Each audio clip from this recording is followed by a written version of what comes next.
mengesahkan, yakni seolah-olah yang mengesahkan gitu. Yang mengesahkan yakni seolah-olah yang mengesahkan baginya, bagi Allah Ta'ala ni. Yakni seolah-olah yang mengesahkan bagi Allah Ta'ala pada fikiran akal. Yakni pada fikiran akal, fita akul dia panggil. Maknanya sifat hayat ni ada di zat Allah Ta'ala, sifat ni. Maknanya sifat ni pula seolah-olah yang mengesahkan. Seolah-olah dia ni yang mengesahkan, yakni pada fikiran akal kita. Kalau kita fikir-fikir maknanya sifat ayah ni, seolah-olah dia ni lah yang membolehkan, yang mengesahkan oleh bahawa bersifat ia Allah Ta'ala dengan ilmu. Yakni dengan sifat ilmu, dan lainnya lain daripada sifat ilmu. Apa dia lain daripada sifat ilmu? Bayan, daripada segala sifat, yakni daripada segala sifat-sifat ma'ani, sifat qudrat, sifat iradah, sifat ilmu, sifat hayat, apa ni, sifat basar, sifat kalam, sifat sifat sama. Itu seolah-olah sifat hayat ni, sifat perhidup ni, seolah-olah dialah yang mengesahkan, yakni pada fikiran akal kita. Pada kalau kita fikir, pada fikiran akal, fita akul.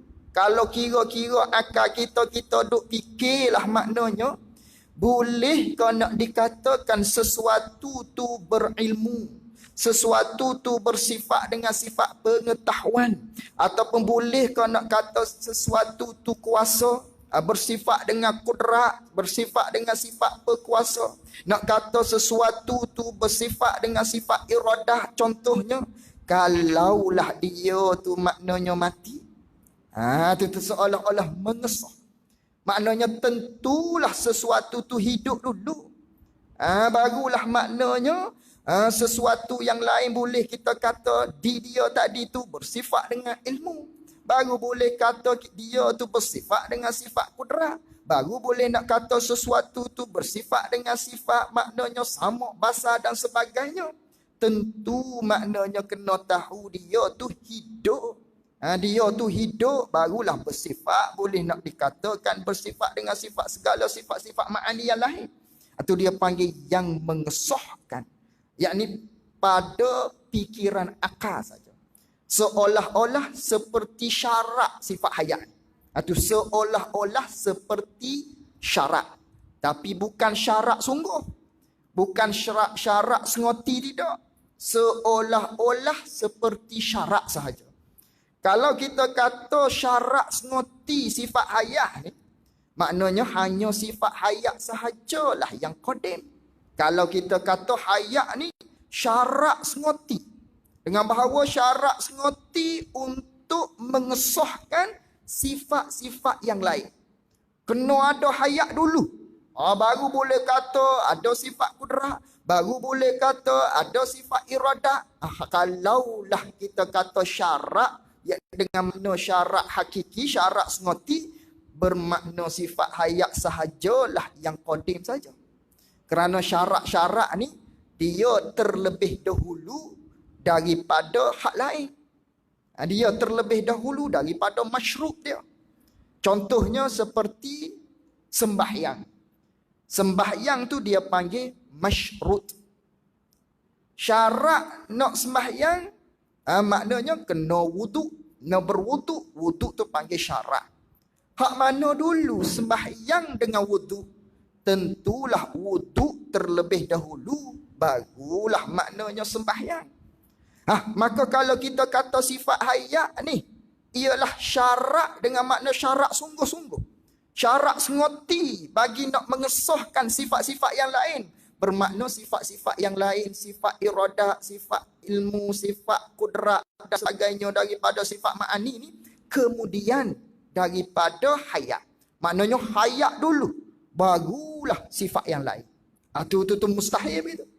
Membawa kepada hayat sahaja yang qadim. Sifat lain tidak, baru datang sahaja sifat lain. Tapi bukan makna begitu tu. Bukan makna di sini yang mengesahkan iaitulah syarat semati, tidak. Cuma seolah-olah syarat sahaja. Apa makna seolah-olah syarat yang mengesahkan? Maknanya bersifat Allah Ta'ala dengan sifat ilmu dan sifat segala sifat-sifat ma'ani yang lain. Dengan maknanya sifat hidup ni seolah-olah dia tu yang mengesah pada fikiran akal kita. Nak dikatakan Allah Ta'ala tu ilmu bersifat dengan ilmu. Nak dikatakan Allah Ta'ala tu bersifat dengan sifat sama. Nak dikatakan Allah Ta'ala tu bersifat dengan sifat kudrat. Maknanya tentulah zat Allah Ta'ala tu dia tu hidup. Baru boleh kata maknanya dia tu bersifat dengan ilmu. Baru boleh kata dia bersifat dengan kudrat. Baru boleh kata dia bersifat dengan sifat-sifat yang lain daripada segala sifat ma'ani. Itu dia panggil seolah-olah syarat ataupun yang mengesahkan bagi Allah pada fikiran akal sahaja. Pada fikiran akal kita mikirnya begitulah. Itu sifat hayah. Itu sifat hayah ialah satu sifat yang ada, yang sedia kala lagi ada dia di zat Allah Subhanahu wa Ta'ala. Maka manakala ada sifat hayat di Allah Ta'ala, Allah tu hidup lagi. Manakala ada sifat hayat di Allah, maka Allah hidup. Yakni Allah Ta'ala hidup, hal keadaan zat Allah Subhanahu wa Ta'ala bersifat dengan sifat penghidup. Allah Ta'ala hidup, hal keadaan zat Allah Ta'ala bersifat dengan sifat hayah. Tu hidup tu perkara ijma'. Sesuatu yang diijma'kan, hatta Mu'tazilah sekalipun kata Allah Ta'ala hidup. Adapun di kita Ahli Sunnah wal Jamaah, Allah Ta'ala tu hidup. Yang hidup tu ialah ijma' ulama' kata semua sekali maknanya Allah Ta'ala hidup. Cuma kita berbeza maknanya dengan Mu'tazilah. Mu'tazilah pun kata Allah hidup. Cuma beza kita Ahli Sunnah dengan Mu'tazilah. Dengan bahawa kita kata Allah tu hidup. Hidup Allah hal keadaan dia bersifat dengan sifat penghidup. Ataupun hidup Allah Ta'ala hal keadaan dia bersifat dengan sifat hayah. Hal keadaan zat Allah Ta'ala tu, dia ada sifat, nama dia sifat penghidup atau nama dia sifat hayah. Adapun Mu'tazilah, Allah hidup, hidup dengan zat. Atau Mu'tazilah, Mu'attilah dia bagi. Puak-puak Mu'tazilah yang menafikan sifat bagi Allah. Allah hidup tapi zat Allah Ta'ala tu, dia tu yang hidup. Cuma Allah Ta'ala hidup dengan zat. Tanpa mempunyai sifat. Itu Mu'tazilah selalu. Kalau pegang gitu. Adapun kita ada Ahli Sunnah wal Jamaah. Zat Allah Ta'ala tu dikatakan dia tu yang hidup. Hal keadaan zat Allah Ta'ala bersifat dengan sifat penghidup. Tu kita Ahli Sunnah wal Jamaah. Lalu tu, takut-takutnya kita tu semabuk ataupun takut-takut datang dalam pegangan kita, mari terlitah di kitanya, oh Allah Ta'ala tu hidup. Takut-takut Allah Ta'ala tu hidup dengan ruh. Sebagaimana kita ni. Lalu tu dia jaga. Dan tiada hidupnya hidup Allah Ta'ala itu. Dan bukanlah hidupnya hidup Allah Ta'ala itu bukan dengan ruh. Bukan Allah Ta'ala hidup dengan ruh. Kalau Allah Ta'ala hidup dengan ruh, maka tiada harus. Kalau seseorang tu iktikad Allah Ta'ala hidup dengan ruh, maka tiada harus. Yakni jika seseorang itu iktikad Allah hidup dengan ruh, maka tiada harus iktikad. Seseorang tu iktikad bahawasanya ada baginya bagi Allah Ta'ala itu ruh. Haram kita iktikad begitu. Gayahnya, dan jika ruh yang qadim sekalipun, yakni tak boleh ataupun haram kita i'tiqad Allah Ta'ala itu hidup dengan ruh. Walau ruh tadi ruh yang qadim sekalipun. Haram dengan makna berdosa besar, dengan makna fasik, lagi mubtadi', boleh membawa kepada kekufuran. Nah, itu orang yang i'tiqad Allah Ta'ala hidup dengan ruh. Kerana apa? Kerana ruh ni maknanya sekiranya, takdirnya, buat-buat katanya, kalaulah Allah Ta'ala tu hidup dengan ruh, maka macam mana ruh tadi tu nak keluar daripada jasad kita, daripada jasad? Maknanya, bukan begitu. Sekiranya kita takdirkan saja, maaf, sekiranya takdir saja, kira-kira saja, kalau sahaja, kalau kita kata Allah Ta'ala ni hidup dia tu dengan ruh, contohnya, kalau kita i'tiqad begitu, apa salahnya? Maka kalau kita i'tiqad Allah Ta'ala tu hidup dia dengan ruh, maka ruh ni maknanya Allah Ta'ala telah berfirman di dalam Al-Quran, kullu nafsin za'iqatul maut. Tiap-tiap nafs, tiap-tiap yang maknanya sesuatu benda yang hidup dengan ruh, atau dia panggil nafs. Kullu nafsin za'iqatul maut. Tiap-tiap benda hok pesing dia tu hidup. Hidup dia tu pula dengan ruh. Za'iqatul maut, pasti akan merasai ataupun pasti akan mengecapi kematian. Maka kalau takdirnya seseorang tadi dia kata Allah Ta'ala tu hidup dengan ruh, maka salah dianya bermakna Allah Ta'ala tu menghukumkan diri dia dengan mati. Kerana tiap-tiap yang hidup dengan ruh pasti akan mengecapi mati. Pasti akan merasai mati. Maka kalau Allah hidup dengan ruh, seseorang yang maknanya i'tiqad Allah Ta'ala tu hidup dengan ruh, maka Allah Ta'ala tu mati. Dan kalau Allah Ta'ala tu maknanya hidup dengan ruh, dia sendiri maknanya yang menghukumkan dengan kematian. Kerana berdasarkan daripada ayat tadi, maka mustahil Allah Ta'ala tu binasa, Allah Ta'ala tu mati. Kerana kita maklum dah dalam ayat maknanya Allah Ta'ala firman, Allahu la ilaha illa huwal hayyu. Dia tu yang hidup.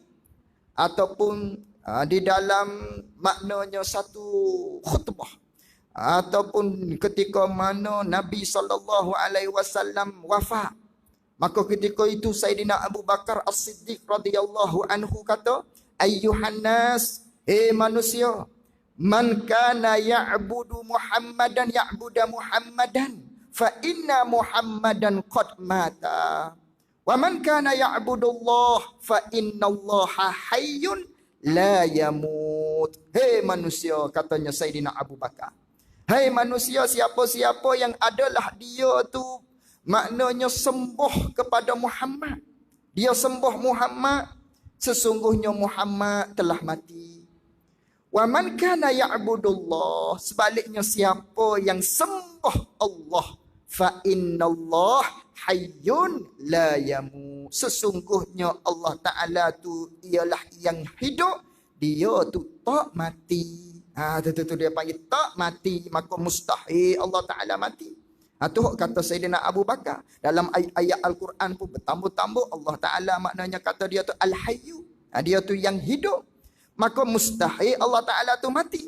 Maka bila Allah Ta'ala hidup tu dengan roh, maka di ayat lainnya, tiap-tiap yang bernyawa dengan roh, tiap-tiap yang hidup dengan roh, pasti akan mengecapi mati. Maka Allah Ta'ala menghukumkan dia tu pula dengan kematian. Sekiranya Allah Ta'ala tu takdir saja ni, takdir saja, buat-buat kata saja, kalau Allah Ta'ala tu hidup dengan roh, maka tak boleh maknanya kita beriktikad dalam hati kita Allah Ta'ala tu hidup dengan roh. Bukan. Tapi Allah Ta'ala hidup hal keadaan dia bersifat dengan sifat penghidup.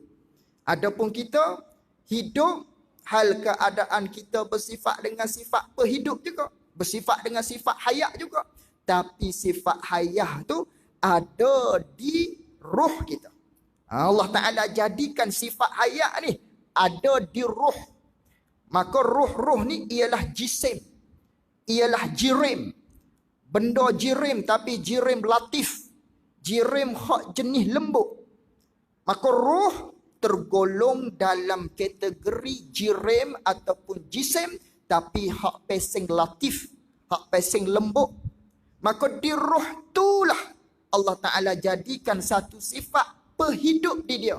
Maka ada di tubuh kita ni roh, yang roh tadi bersepakai dengan sifat penghidup, maka jasad kita tu panggil yang hidup. Muhammad tu yang hidup. Ikhwan tu yang hidup. Ali tu yang hidup. Kerana dia ada roh di dia.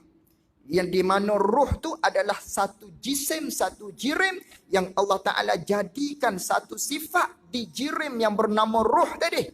Satu sifat namanya penghidup. Kerana dalilnya, kalaulah maknanya kerana itulah maknanya malakul maut, malaikat maut, maknanya dia cabut roh. Kerana apa boleh cabut roh tu? Kerana roh tu jirim. Kerana roh tu jisim. Kalau roh tu ialah sifat, maknanya kalau kita kata kita tu hidup dengan sifat penghidup, yang mana sifat penghidup tu ialah roh, kalau kita kata begitu. Roh tu ialah sifat penghidup di kita. Maka kalau kita kata begitu, maknanya roh tadi tak boleh nak bercerai daripada tubuh kita. Kerana sifat kaedah dia tak boleh nak bercerai. Itu sifat. Bila kita kata roh tu sifat, roh tu ialah sifat penghidup kita. Maka kalaulah kita kata roh tu ialah sifat penghidup, maka roh tadi tak boleh nak keluar daripada tubuh kita. Kerana sifat tak boleh nak bercerai daripada zat. Tubuh kita tu panggil zat. Maka sifat, maknanya roh tadi kalau kita kata dia tu ialah sifat, maka roh tadi tak boleh nak keluar daripada tubuh kita. Kerana roh, kerana sifat-sifat ni ialah maknanya kaedah dia tak boleh nak bercerai tanggal daripada sesuatu zat tadi. Umpama kita kata manis ada pada gula. Contoh, manis ada pada gula. Manis tu dia panggil sifat. Gula tu panggil zat. Boleh ke manis nak bercerai, nak berpisah daripada gula? Tak boleh. Gula ni masing ni.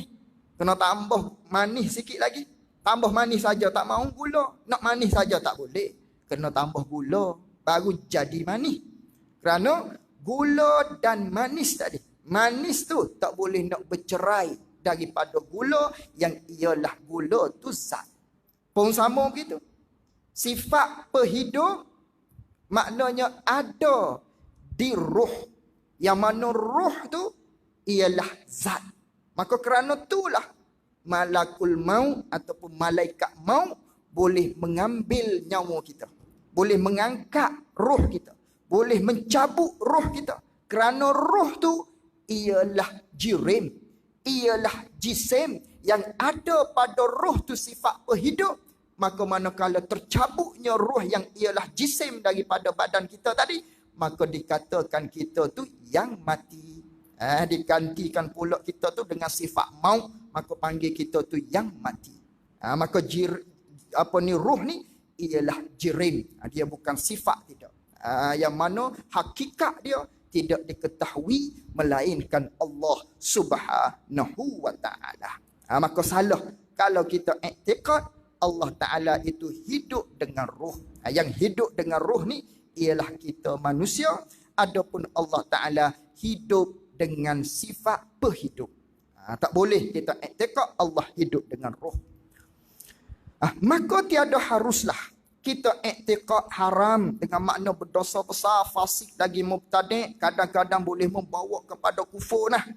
Maka tiada harus i'tiqad bahawasanya ada baginya bagi Allah Ta'ala tu ruh. Tak boleh. Kalau kita kata Allah Ta'ala tu hidup dengan ruh, maka Allah Ta'ala sendiri menghukumkan dia tu dengan mati. Maka mustahil. Dan jika dengan ruh yang qadim sekalipun, yakni tak boleh juga kita i'tiqad. Kenapa tak boleh kita i'tiqad walaupun dengan ruh yang qadim? Jalan mustahilnya. Kerana manakala seseorang tu i'tiqad Allah Ta'ala tu hidup dengan ruh, yang mana ruh tu yang qadim, yang sedia kala, bukan pesing baru, maknanya ruh tadi, salah dianya, jadi maknanya luput wahdaniyah Allah Ta'ala. Luput wahdaniyah Allah Ta'ala yang mana kita belajar dah di sifat wahdaniyah. Apa sifat wahdaniyah yang kita belajarnya? Iaitulah makna yang pertama, Allah Ta'ala tu satu pada zat yang mana makna yang pertama ialah zat Allah Ta'ala tak bersusun daripada beberapa juzuk, daripada beberapa bagai, daripada beberapa bertindih-tindih dengan beberapa juzuk dah.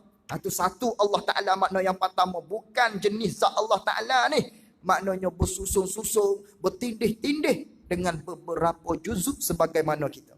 Kita ni bertindih-tindih, bersusun-susun dengan beberapa juzuk nah.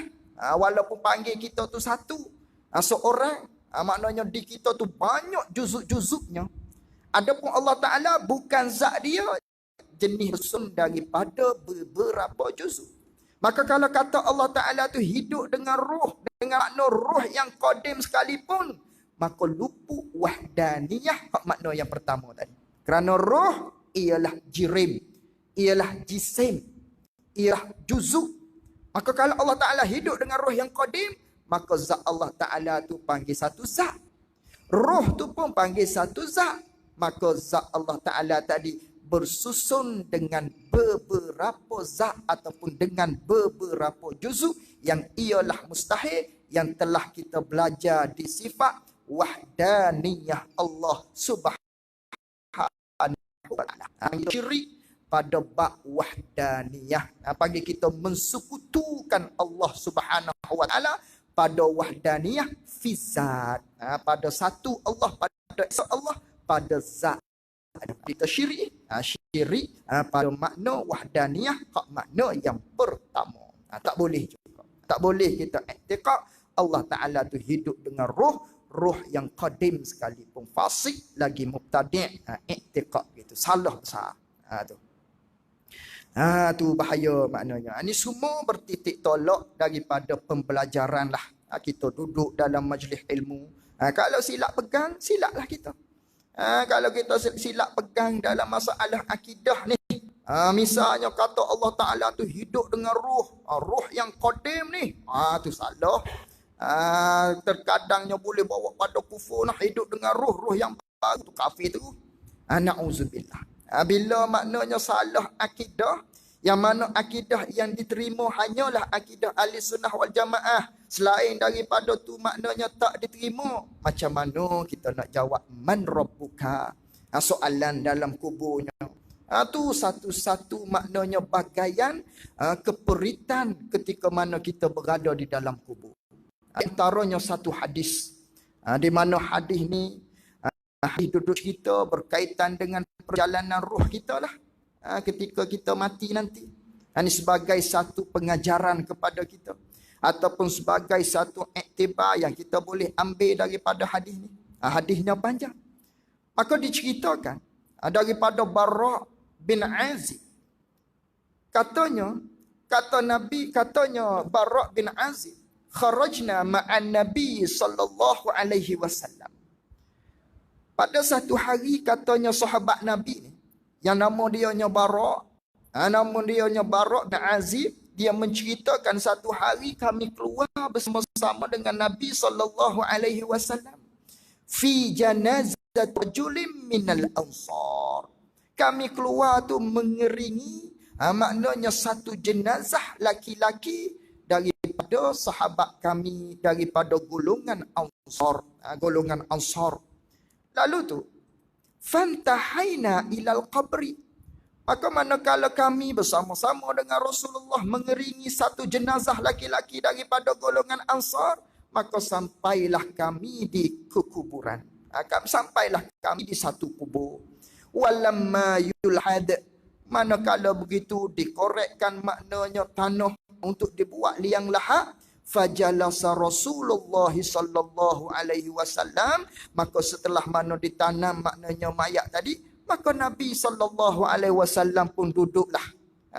Nabi duduk, wajalasna haulahu ka'anna ala ru'usina tayri. Maka kami pun manakala tengok Nabi duduk, kami pun duduklah bersama-sama mengelilingi maknanya Nabi sallallahu alaihi wasallam.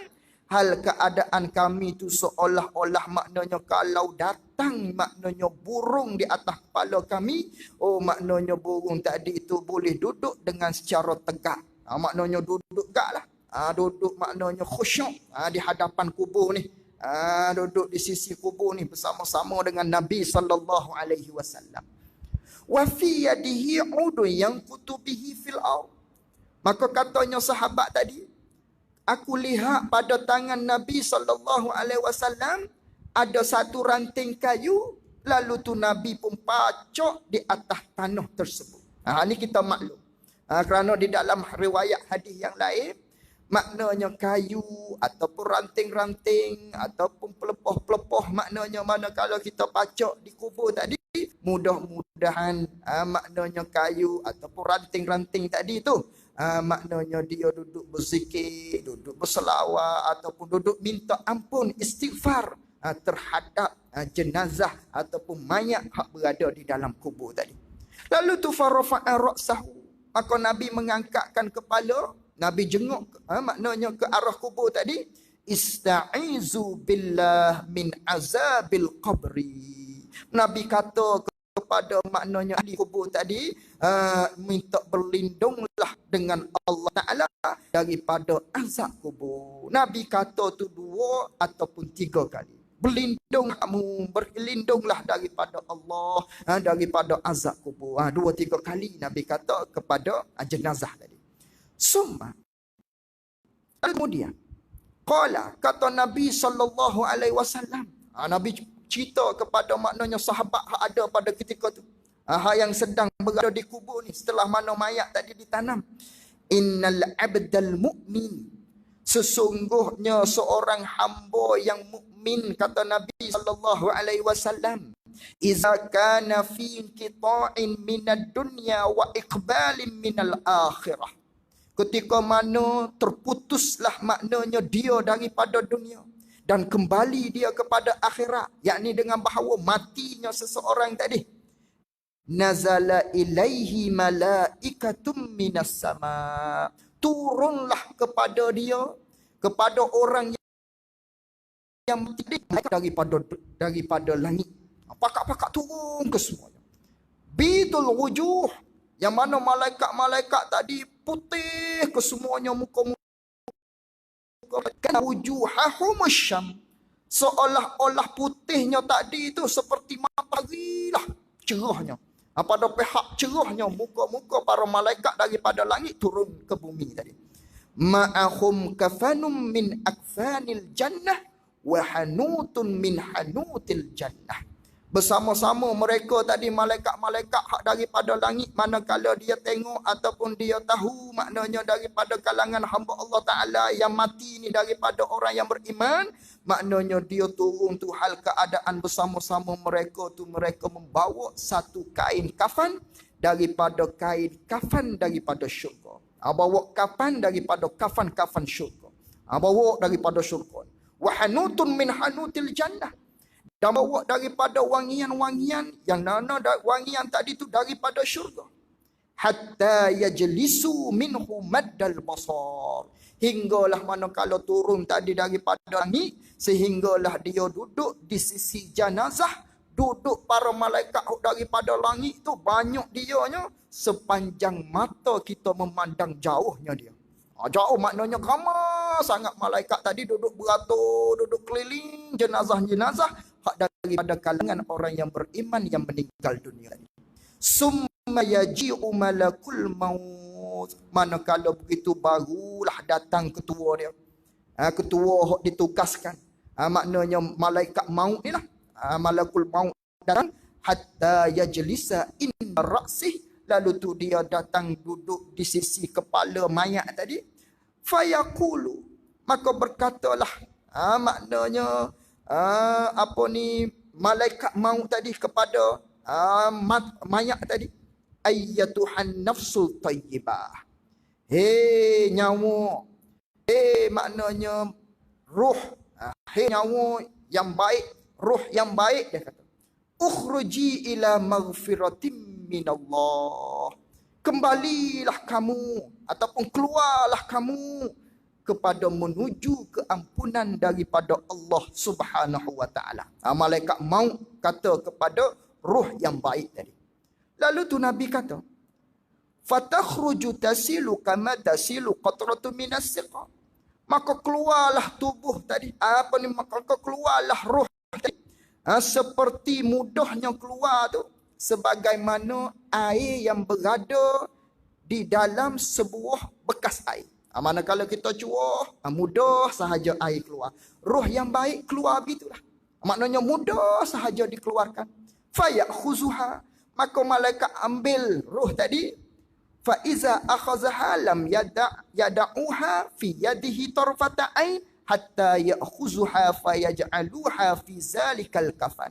Manakala malakul maut tadi ambil ruh tadi yang keluar dia secara mudah sahaja sebagaimana air keluar daripada muncung air, maka manakala malaikat maut ambil genggam maknanya ruh kita tadi yang baik, lalu tu genggaman dia tu tak lama.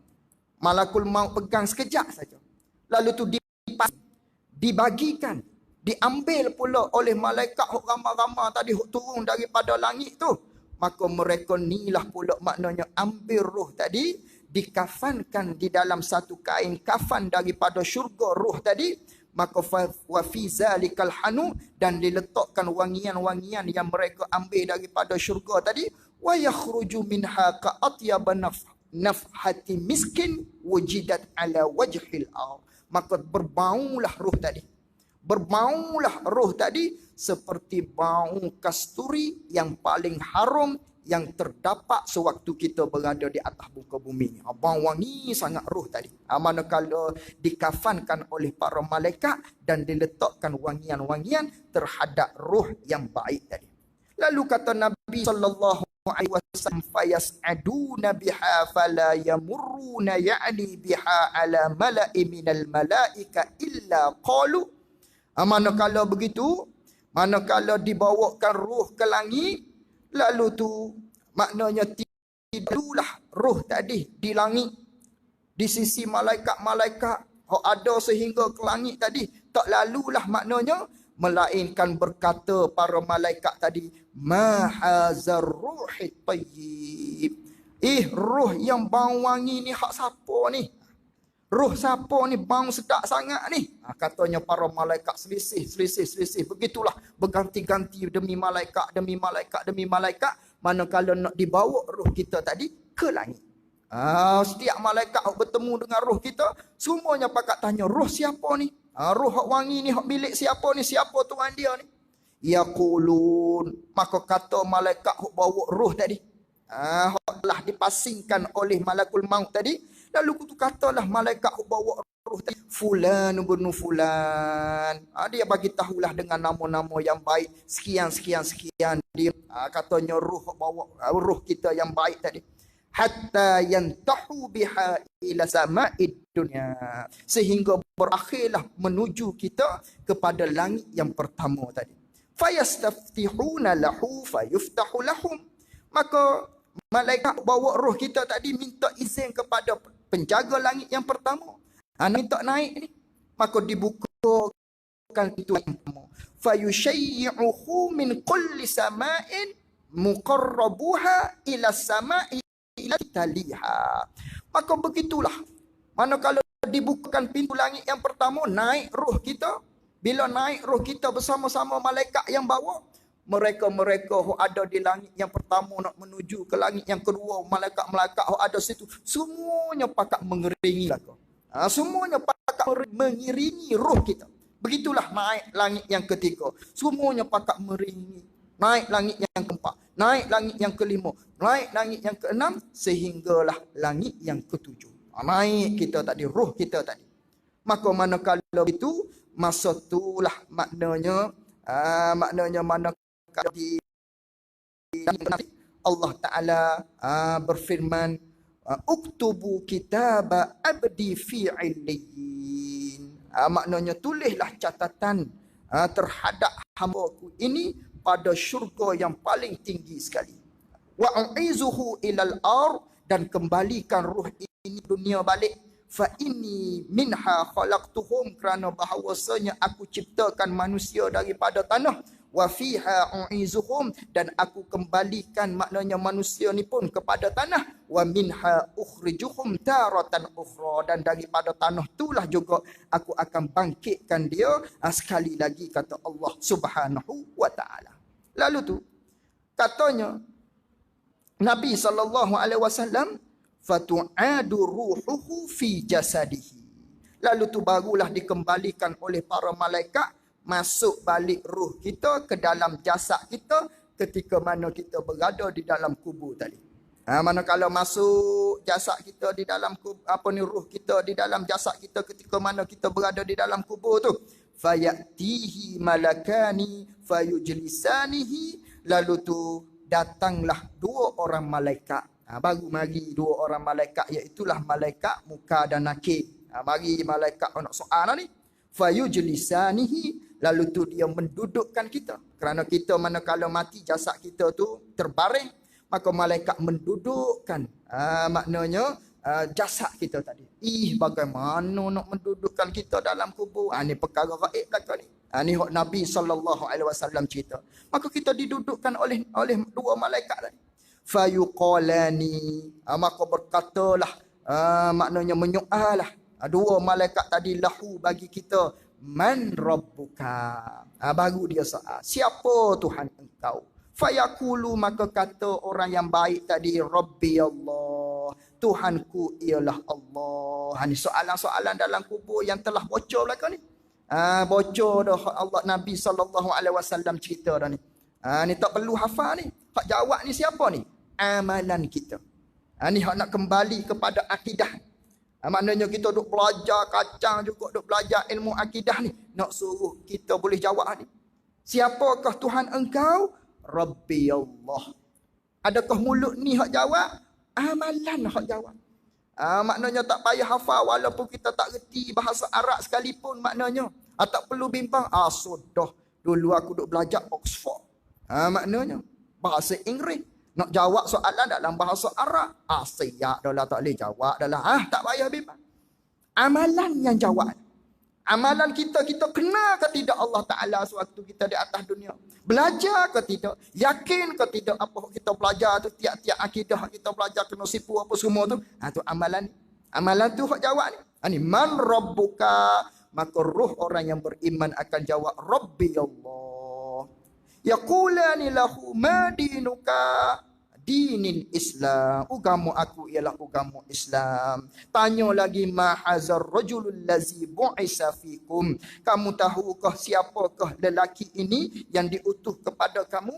Lalu dia kata, huwa Rasulullah sallallahu alaihi wasallam. Tanya lagi, apakah ilmu engkau? Wa ma ilmuka? Lalu kita jawab, qara'tu kitab Allah fa amantu bihi wa saddaqtu. Maknanya ilmu aku ialah aku baca kitab-kitab Allah, maknanya Quran, dan aku beriman dengan dia, aku membenarkan dia. Itu soalan-soalan ketika mana kita berada di dalam kubur.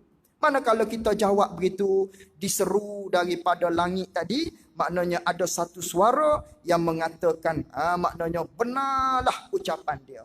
Apa hak dia kata tadi? Rabbi Allah, agamaku agama Islam, dan tiap-tiap soalan tadi, maknanya ada satu suara daripada langit. Hak kita tak dengar ni.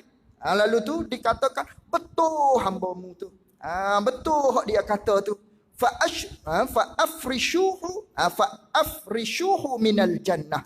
Hamparkan kepada dia, ada satu suara bagi tahu. Hamparkan kepada dia maknanya satu kapek, satu perbainani, satu hamparan daripada hamparan syurga. Wa albisuhu minal jannah, dan pakaikan kepada dia pakaian daripada syurga. Lalu tu dibuka kepada dia pintu syurga tadi. Lalu tu maknanya lalu tu didatangkan kembali kepada dia setelah mana ada satu suara yang kata maknanya hampakan permaindani kepada dia ataupun pakaikan dia dengan pakaian daripada syurga. Lalu tu dibukakan pintu syurga terhadap dia. Lalu tu setelah itu katanya Nabi SAW, fayatihi min ruhiha wa tibiha fayusfahu lahu fi qabrihi muddal basar. Maka datang kepada dia pula maknanya dia boleh bau syurga, bauan syurga. Kerana pintu syurga telah terbuka dah kepada dia. Maka keluar bau-bau maknanya daripada syurga tadi, dia dapat melihat kenikmatan-kenikmatan yang ada di dalam syurga tadi. Dan diluahkan kepada dia kubur bagi dia tadi. Diluahkan kubur bagi dia. Lalu tu setelah itu, manakala diluahkan kubur bagi dia, datang seorang laki-laki kepada dia. Laki-laki pula mari kepada dia. Kepada ruh yang beriman, kepada jasad yang beriman tadi di dalam kubur. Datang seorang laki-laki kepada dia yang berpakaiannya yang berpakaiannya elok, yang mukanya maknanya tampan, baunya sedap. Lalu tu kata dia, abshir billazi yassuruka. Terimalah kamu khabar gembira. Pada hari ini adalah hari yang telah engkau maklum di atas dunia, dijanjikan sekarang ni. Tiba dah masa dia. Lalu tu kata mayat tadi, siapa kamu? Lalu tu katanya lelaki tadi, aku ialah amalan engkau. Aku ialah amal baikmu ni. Aku mari hari ni aku nak bagi tahu kepadamu atas dunia dulu, mu buat baik, mu buat taat pada Allah, mu ikut perintah Allah. Lalu tu dibukakan kepada dia syurga, dia boleh nampak syurga. Dibukakan kepada dia neraka, dia boleh tengok neraka. Maka ketika itu amalan dia kata kepada dia, ni neraka ni. Neraka ni lah kalau mu tak buat taat pada Allah, mu masuk sini. Tapi dak, kerana mu tu baik, mu duduk sini. Tu ketika tu kita nampak dah, oh ni tempat kita. Sebab tu dalam hadis yang lain maknanya kubur tu adalah setengah daripada maknanya taman syurga. Kerana tu bagi kita orang yang beriman kepada Allah Subhanahu wa taala. Sebaliknya orang yang tidak beriman, dia tak boleh nak jawab tadi. Dia tak boleh nak jawab dalam hadis ni. Panjang hadis ni. Bagi orang yang tidak beriman maknanya sama jugalah. Maknanya dia buat naik ke langit tapi langit tak buka. Langit tak buka. Bila langit tak buka, dicampur oleh malaikat bawa nak naik ke langit tu, dicampur, jatuh debok di atas di dalam kubur kita, masuk kembali dalam jasad, lalu tu didudukkan kembali, maka malaikat datang. Dua orang malaikat tadi, man rabbuka, siapa Tuhan engkau? Maka ketika itu dalam hadis ni sebut, la adri. Dia kata begitu. Siapa tu? Siapa tu Allah tu? La adri, aku tak tahu. Tu roh yang tidak beriman jawab gitu. Apa agama kamu? Tak tahu. Semuanya dia tak boleh nak jawab. Maka ketika itulah maknanya dibukakan kepada dia pintu-pintu neraka, rasa dah haba-haba daripada neraka, dan diazab, dipukul dan sebagainya. Itu diceritakan di dalam hadis yang panjang tadi. Itu semua nak kepada akidah yang betul.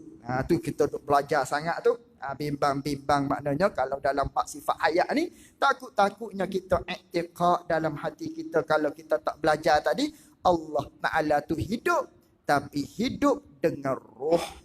Hidup dengan roh, maka hak tu mustahil. Hak hidup dengan roh ni ialah kita manusia. Kita manusia ni hidup dengan roh. Habis.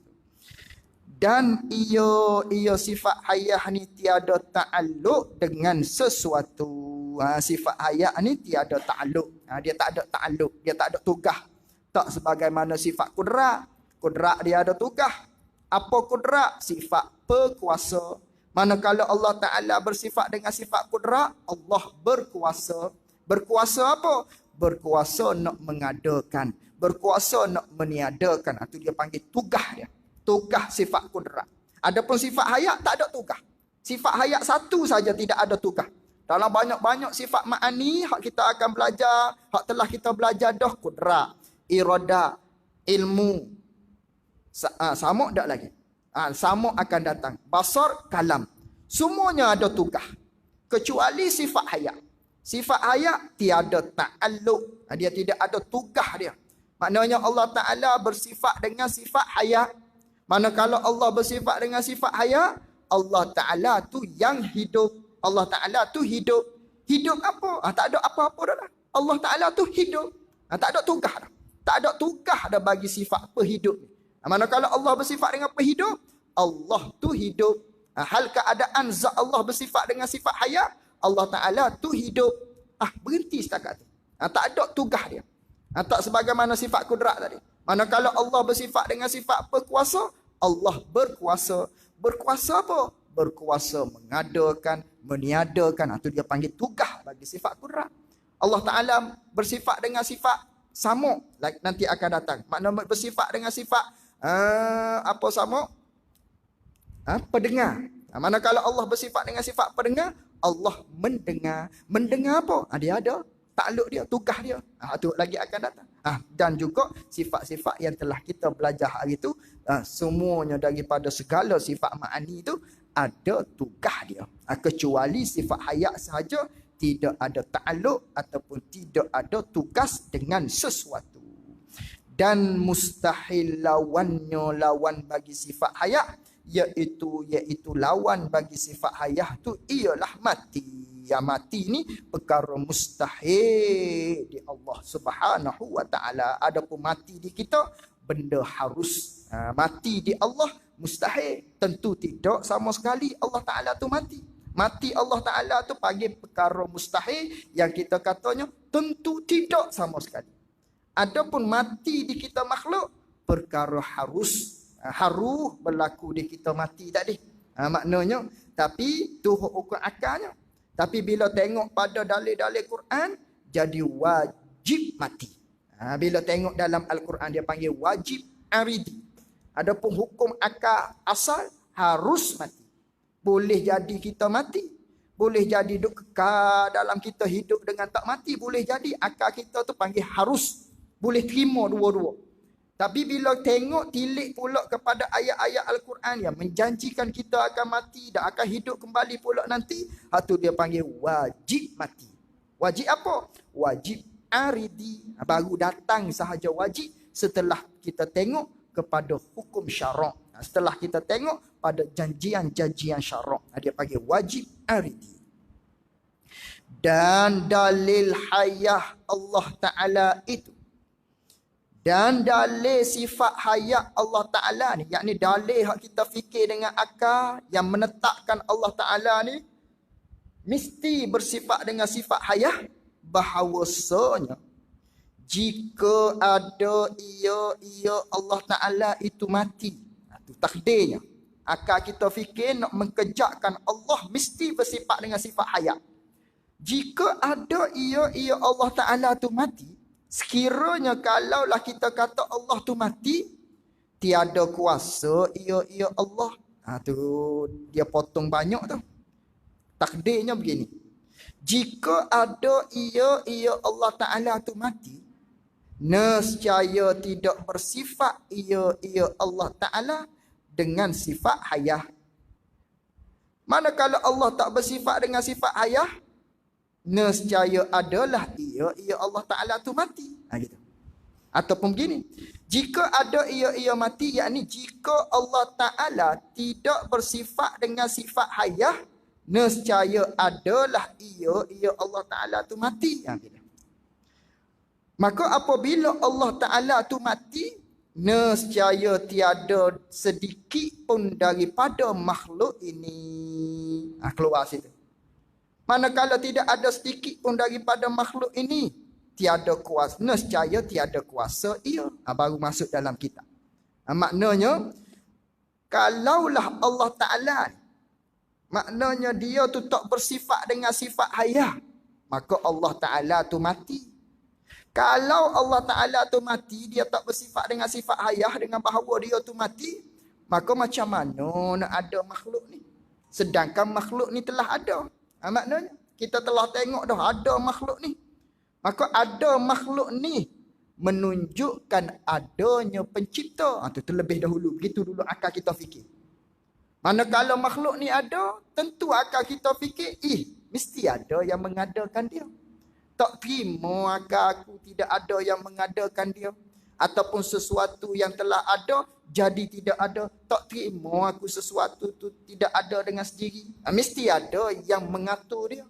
Mesti ada yang mengadakan dia. Mesti ada yang menjadikan dia. Mesti ada yang mentadbirkan dia, menguruskan dia. Daripada ada kepada tiada. Ataupun daripada tiada kepada ada. Itu akal kita fikir begitu. Siapakah semua tu? Itulah Allah. Akal kita fikirnya, maknanya ada yang menjadikan dulu. Ada yang mentadbir dulu. Tu akal kita fikir begitu. Lalu tu siapa benda tadi? Siapakah yang menjadikan tadi, yang mengaturkan tadi? Tu tengok kepada ayat-ayat Quran. Allah Ta'ala cerita maknanya. Nabi-nabi cerita. Iaitulah Allah Subhanahu Wa Ta'ala lah makna yang mengadakan, yang mengaturkan segala-gala tadi. Maknanya. Lalu tu tahulah kita maknanya yang menjadi tu ada. Keluarlah maknanya sifat Allah tu ada. Maka semata-mata ada Allah Ta'ala. Kalau dia tu mati, tak jadi juga. Kalau semata-mata Allah Ta'ala tu ada saja. Maknanya. Lalu tu mestilah dia tu hidup.